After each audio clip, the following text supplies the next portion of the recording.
الرحمن الرحيم الحمد لله نحمده ونستعينه ونستغفره ونؤمن به ونتوكل عليه ونعوذ بالله من شرور أنفسنا ومن سيئات أعمالنا من يهده الله فلا مضل له ومن يضلل فلا هادي له ونشهد أن لا إله إلا الله وحده لا شريك له ونشهد أن سيدنا ومولانا محمدا عبده ورسوله أما بعد وقد قال الله تعالى في كلامه المجيد أعوذ بالله من الشيطان الرجيم بسم الله الرحمن الرحيم من المؤمنين رجال صدقوا ما عاهدوا الله عليه فمنهم من قضى نحبه ومنهم من ينتصر وما بدلوا تبديلا صدق الله العظيم وقال تعالى إن الذين قالوا ربنا الله ثم استقاموا تتنزل عليهم الملائكة ألا تخافوا ولا تحزنوا وأبشروا بالجنة التي كنتم توعدون نحن أولياؤكم في الحياة الدنيا وفي الآخرة ولكم فيها ما تشتهي أنفسكم ولهم ما تدعون نزلا من غفور رحيم صدق الله العظيم وقال نبينا محمد صلى الله عليه وسلم الجهاد مازن مذ بعثني الله إلى أن يقاتل آخر أمتي الدجال لا يقتله جور جائر ولا عدل عادل او كما قال علیہ الصلاۃ والسلام۔ محترم حضرات، ایک تو محرم الحرام کا یہ مہینہ جو ہے شروع ہوا ہے، جس کی آج 3 تاریخ ہے اور بڑا اہم مہینہ ہے، اور اس کے اندر بھی بڑے تاریخی واقعات ہیں جن کو بیان کیا جا سکتا ہے، لیکن اس کے علاوہ ایک اور اہم تاریخ ہے جو قریب آ رہی ہے۔ انشاءاللہ محرم کے بارے میں آئندہ ہفتوں میں بات کی جائے گی۔ ابھی جو آنے والی تاریخ ہے، اتوار کے دن، پرسوں، وہ ہمارے ملک کی تاریخ کے لحاظ سے بڑی اہم تاریخ ہے، جس کو ہم 15 اگست کے نام سے جانتے ہیں، اور جو یوم آزادی کا دن ہے، اور ہر سال جو ہے آزادی کا جشن منایا جاتا ہے، کیونکہ 1947 میں ہمارا ملک جو ہے وہ 15 اگست کو انگریزوں سے آزاد ہوا تھا۔ تو بڑا اہم دن ہے اور اس کا جشن منایا جاتا ہے تو منانا بھی چاہیے، اور سب سے زیادہ اگر کسی کو جشن منانے کا حق ہے تو مسلمانوں کو ہے، اس لیے کہ سب سے زیادہ اگر آزادی کے لیے کسی نے قربانیاں پیش کی ہیں، اپنی جانوں کا، اپنی مال کا نذرانہ پیش کیا ہے، تو وہ مسلمان ہیں۔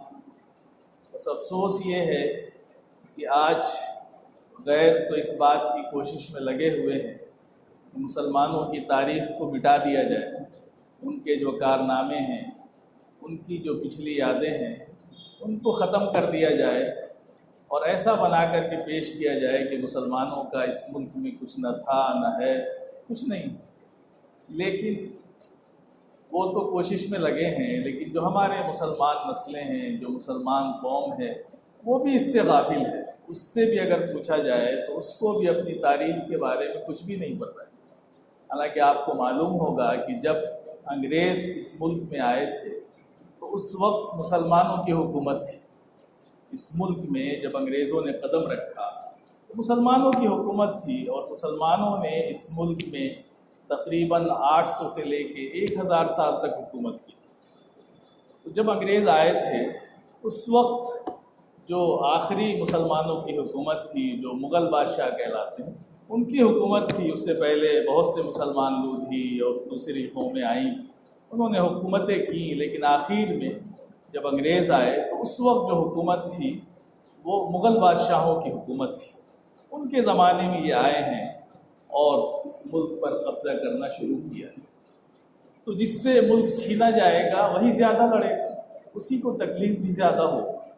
تو اس لیے جب انہوں نے اس ملک پر قبضہ کرنے کی کوشش کی تو سب سے پہلے جو ان کے خلاف عالم بغاوت بلند کیا اور جو جنگیں شروع کی وہ مسلمان تھے۔ تاریخ کی آزادی کی جو تاریخ ہے وہ تقریباً کہہ سکتے ہیں 200 سال پر محیط ہے، یعنی 200 سال تک یہ سلسلہ چلا ہے، تب جا کر کے ہمارا ملک جو ہے آزاد ہوا ہے۔ اور سب سے پہلی جنگ جو ہے وہ نواب سراج الدولہ نے پلاسی کے میدان میں لڑی 1757 میں، سب سے پہلی جنگ وہاں سے جو ہے اس کی شروعات ہوئی۔ انہوں نے جنگ لڑی اور ایک بڑے نیک انسان بھی تھے، وہ طاقتور بھی تھے، فوج بھی تھی ان کے پاس، اور انگریزوں کو وہ شکست بھی دے دیتے، لیکن بہرحال اپنوں کی جو غداری تھی اور ان کا جو دھوکہ تھا میر جعفر، ان کی غداریوں سے جو ہے ان کو شکست ہوئی۔ لیکن یہ سلسلہ شروع ہوا، مسلمانوں نے یہ سلسلہ شروع کیا اور مسلسل مسلمان جو ہے انگریزوں سے لڑتے رہے، ان سے جنگ کرتے رہے، اور بعد میں جا کر کے آپ جانتے ہیں سلطان ٹیپو شہید رحمۃ اللہ علیہ 1799 میں ان سے انگریزوں سے جنگ ہوئی اور زبردست جنگ ہوئی، اور ان کی جو حکومت تھی میسور میں، سرینگا پٹنم جو جگہ کا نام ہے، وہیں پر ان کی مزار بھی ہے آج بھی، تو وہاں پر انگریزوں کے خلاف جو ہے ان کی جنگ ہوئی، اور اس جنگ میں جو ہے وہ شہید ہوئے۔ لیکن اس سے پہلے انگریزوں کو یہ یقین نہیں تھا، جب تک ٹیپو سلطان شہید رحمۃ اللہ علیہ زندہ تھے، انگریز یہ نہیں سمجھتے تھے کہ ہندوستان پر ہمارا قبضہ ہو گیا ہے۔ اتنا خوف تھا، اتنا ڈر تھا ٹیپو سلطان شہید رحمۃ اللہ علیہ کا کہ ان کے خوف کی وجہ سے بہت گھبراتے تھے، اور ان کا مشہور جملہ تھا، وہ یہ کہتے بھی تھے کہ بھائی ہے نا، گیدڑ کی 100 سالہ زندگی سے شیر کی 1 دن کی زندگی بہتر ہے۔ یعنی وہ اتنے بہادر تھے، اتنے ہمتی تھے کہ ساری طاقت فوج کے باوجود ان کے دل میں کوئی خوف نہیں تھا، اور پوری ہمت سے لڑے، اور آخر کار جو ہے انہوں نے جام شہادت نوش کیا۔ ایک بڑے نیک انسان، بڑے اللہ والے انسان تھے۔ اب اتنی دہشت تھی کہ ان کے شہید ہونے کے بعد بھی کسی کی ہمت نہیں ہوتی تھی کہ ان کی لاش کے پاس پہنچ جائے، کوئی جانا نہیں چاہتا تھا۔ اتنی انگریزوں کو خوف تھے دلوں میں، اتنا کے لیے رو بیٹھا ہوا تھا کہ کوئی جانا نہیں چاہ رہا تھا۔ سب کہہ رہے تھے کہ تم جا کر کے دیکھ کے آؤ کہ شہید ہو گئے کہ نہیں، کوئی ہمت نہیں کر رہا تھا۔ بڑے بعد میں جا کر کے ایک نے ہمت کی، اور جب جا کر کے دیکھا اس کو یقین ہو گیا کہ نہیں، ٹیپو سلطان رحمۃ اللہ علیہ شہید ہو چکے ہیں، تب اس نے کہا کہ اب ہندوستان ہمارا ہے۔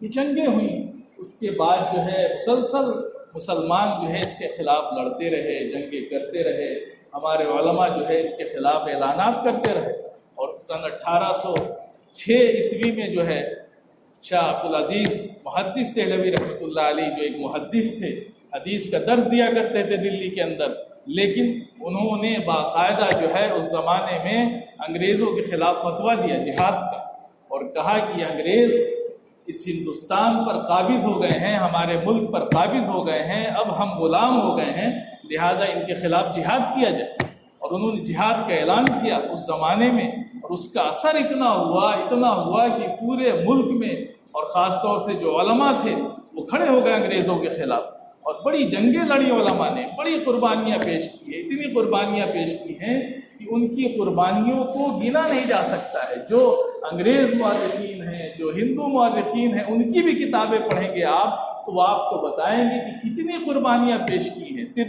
1857 کی جو جنگیں ہوئی ہیں اس میں انہوں نے لکھا کہ صرف 95,000 علماء شہید کیے گئے اور 5 لاکھ مسلمان شہید کیے گئے، اور بتایا کہ دلی سے لے کر کے میرٹھ تک کوئی درخت ایسا نہیں تھا جس پر پھانسی کا پھندا نہیں لٹکا ہوا تھا۔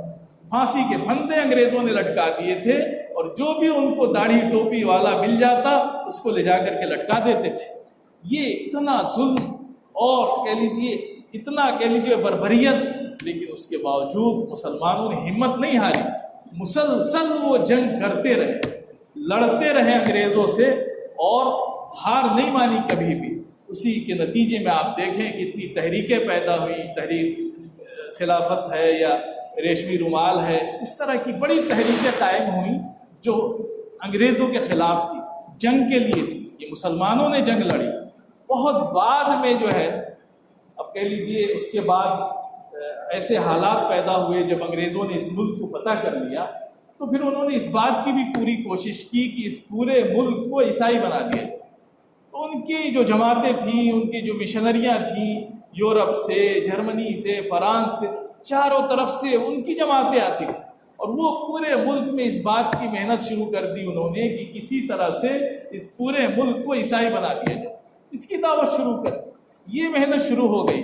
اس کے نتیجے میں ہمارے جو علماء تھے بڑے بے چین ہوئے، بڑے پریشان ہوئے۔ حاجی امداد اللہ مہاجر مکی رحمۃ اللہ علیہ، ان کے بارے میں لکھا ہے کہ وہ حرم شریف میں دعائیں کرتے تھے، رات بھر دعائیں کرتے تھے کہ اللہ ایسے حالات پیدا ہو گئے ہیں ہمارے ملک میں، کہیں ایسا نہ ہو کہ اسلام مٹ جائے ہندوستان سے، کہیں ایسا نہ ہو کہ مسلمانوں کا خاتمہ ہو جائے۔ وہ رات دن دعائیں کرتے تھے۔ اس کے بعد علماء نے مشورہ کیا، اور مشورے کے نتیجے میں یہ بات طے ہوئی کہ ایک ادارہ قائم کیا جائے۔ اس کے نتیجے میں 1866 میں دارالعلوم دیوبند کی بنیاد رکھی گئی۔ اس کا مقصد یہ تھا کہ ایک تو دین کی حفاظت، دوسرے انگریزوں سے جہاد، ان کے خلاف لڑائی۔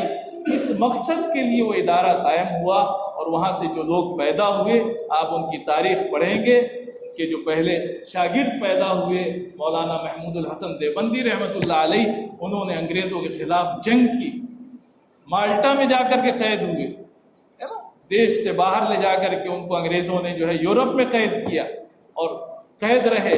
حضرت حسین احمد مدنی رحمۃ اللہ علیہ بڑے نام ہیں جو اس ادارے سے پیدا ہوئے، اور مقصد یہ تھا دین کی بقا، یہ مسلمانوں میں دین بھی نہ ختم ہونے پائے، اور ساتھ ساتھ اس بات کی بھی کوشش تھی کہ انگریز ان کے خلاف جہاد ہو اور ملک کو آزادی حاصل ہو۔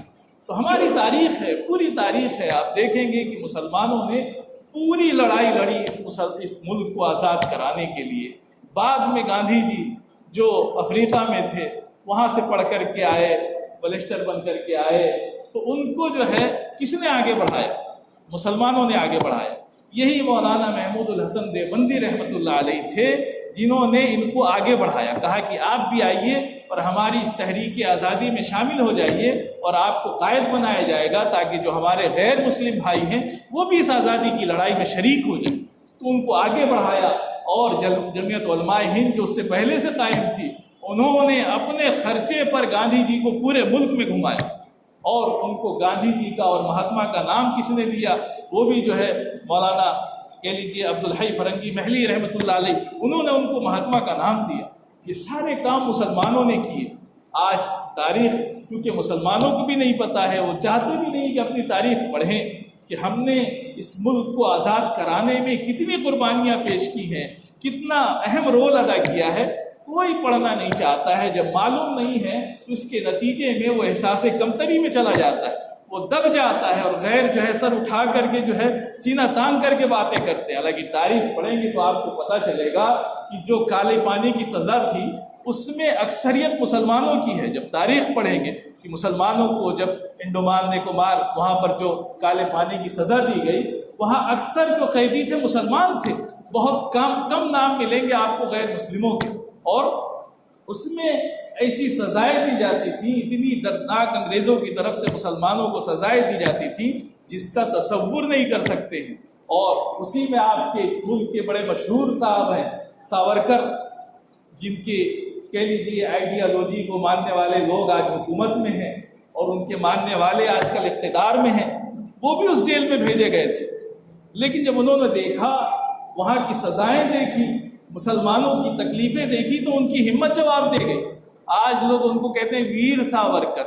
کس بات کے ویر تھے بھائی؟ انہوں نے اس جیل سے انگریزوں کو خط لکھے، معافی نامے کے خط لکھے انہوں نے، جو تاریخ کی کتابوں میں محفوظ ہیں، اور انہوں نے یہ کہا کہ آپ ہمیں معاف کر دیں، اب ہم آ کر کے اس جنگ آزادی کی لڑائی سے ہٹ جائیں گے اور آپ کے خلاف بغاوت نہیں کریں گے، آپ ہمیں معاف کر دیں۔ یہ اس نے کہا۔ تو وہ تو اتنے آگے بڑھ گئے کہ ان کے ماننے والے سینہ تان کر کے کہتے ہیں کہ یہ ملک ہمارا ہے، ہم نے آزاد کروایا ہے، ان کی تصویریں لگاتے ہیں۔ لیکن وہ مسلمان قوم جس نے قربانیاں پیش کی، جس نے گاندھی جی کو آگے بڑھایا، جس کی پوری تاریخ ہے، جس نے اپنے شہزادوں کو قربان کیا، ان کی تاریخ نہ مسلمان پڑھنا چاہتا ہے نہ اس کو یاد رکھنا چاہتا ہے۔ تو یہ ہماری بڑی غلط فہمی ہے کہ ہم مسلمان جو ہے اپنی تاریخ کو بھول جائیں۔ شاعر نے کہا کہ پتا پتا بوٹا بوٹا حال ہمارا جانے ہیں، جانے نہ جانے گل ہی نہ جانے، باغ تو سارا جانے، ہے نا؟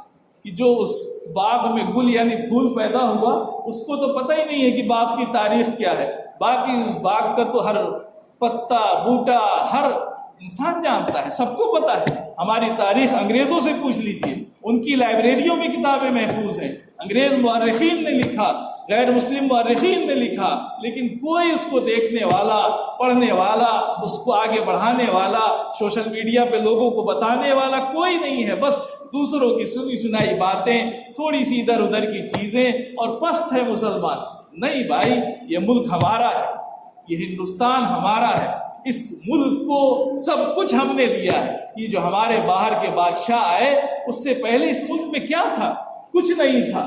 اس ملک کی قومیں جو ننگے رہتی تھیں، جن کو نہ کپڑا پہننے کی تمیز تھی، نہ کھانے کا سلیقہ تھا، نہ رہنے کا کوئی سلیقہ تھا، اس طرح کی یہ جنگلی قومیں تھیں، بہت پرانا ملک تھا۔ لیکن یہ جب بادشاہ آئے تو ان کی دین ہے کہ یہاں تہذیبیں آئی، ثقافت آئی، یہ ملک ترقی کے راستے پر گامزن ہوا، ان کو کھانے کا سلیقہ آیا، پہننے کا سلیقہ آیا، رہنے کا سلیقہ آیا۔ یہ ساری چیزیں کہاں سے آئیں؟ مسلمانوں سے آئیں، مسلمانوں نے یہ ساری چیزیں دی۔ لیکن ہم بھول گئے ساری قربانیوں کو۔ جو آخری ہمارے بادشاہ تھے شاہ ظفر، بہادر شاہ ظفر رحمۃ اللہ علیہ، ان کی تاریخ پڑھیں کہ جو آخری بادشاہ تھے، جب ان کو گرفتار کیا گیا دلی میں، اور اس کے بعد جو ہے ان کو قید کیا گیا نظام الدین کے پاس جو قبرستان ہے، اس قبرستان میں جو ہے ان کو قید کیا گیا تھا، کیا نام ہے ان کا، تو وہاں ان کو قید کیا گیا، اور قید کرنے کے بعد ان کے جوان بیٹے تھے، اور ان کے جوان بیٹوں کو شہید کر دیا گیا۔ اور شہید کرنے کے بعد انگریزوں نے اتنی شرارت کی کہ ان کے بیٹے کے جو گردنیں تھیں ان کی شہزادوں کی، ان کو کاٹ کر کے تھال میں رکھا، اور اوپر سے بہترین کپڑا رکھا، اور ان کی خدمت میں پیش کیا۔ ان کو لگا کہ یہ کوئی اچھی چیز لا رہے ہیں، کوئی اچھی چیز ان کی خدمت میں پیش کی جا رہی ہے۔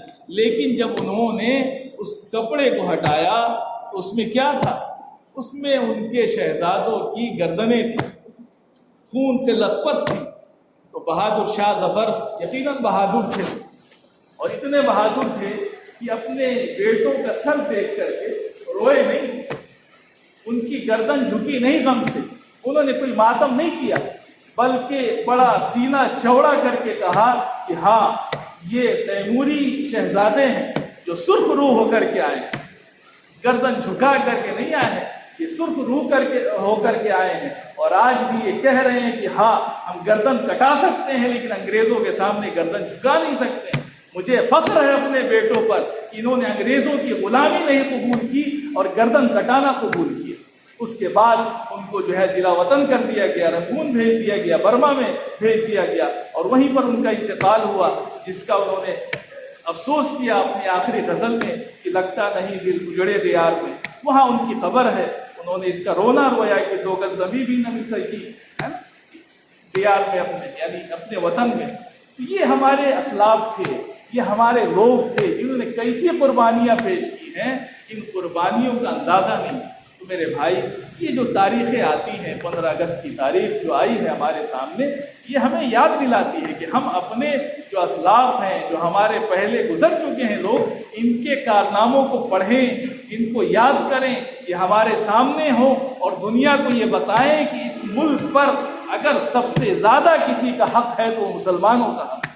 آج طاقت کے بل پہ، اقتدار کے بل پہ، حکومت کے بل پہ تم کچھ بھی کہہ دو، کوئی سر پھرا اٹھے کہہ دے کہ تاج محل ہمارا ہے، کسی کا دماغ خراب ہو جائے کہے کہ لال قلعہ ہمارا ہے، کسی کا دماغ خراب ہو جائے کہے کہ قطب مینار ہم نے بنایا، کہتے رہیں وہ، لیکن حقیقت کیا ہے؟ حقیقت یہی ہے کہ یہ سب ہمارے ہیں، ہم نے دیا ہے اس ملک کو، اور رہتی دنیا تک دنیا ان کو یاد رکھے گی۔ تو میرے بھائیوں، ضرورت اس بات کی ہے کہ ہم اپنی تاریخ کو پہچانیں، مسلمان یہ سمجھیں کہ یہ ملک ہمارا ہے، اور کبھی بھی ایک پل کے لیے بھی ہمارے دل میں یہ خیال نہ آئے کہ ہمیں اس ملک کو چھوڑنا ہے یا اس ملک کی بغاوت، کبھی اس کا خیال بھی نہیں آنا چاہیے۔ یہ ملک ہمارا ہے، جو غلط کام کر رہے ہیں وہ باغی ہیں، ان کو اس ملک سے ہٹایا جائے گا، وہ باہر سے آئے ہیں، ہم باہر سے نہیں آئے ہیں. ہمارے اسلاف میں مولانا ابوالکلام آزاد رحمۃ اللہ علیہ، مولانا حسین احمد مدنی رحمۃ اللہ علیہ ایک بڑی تعداد ہے جنہوں نے، ہے نا، آپ محمد علی جوہر رحمۃ اللہ علیہ، مولانا محمد علی جوہر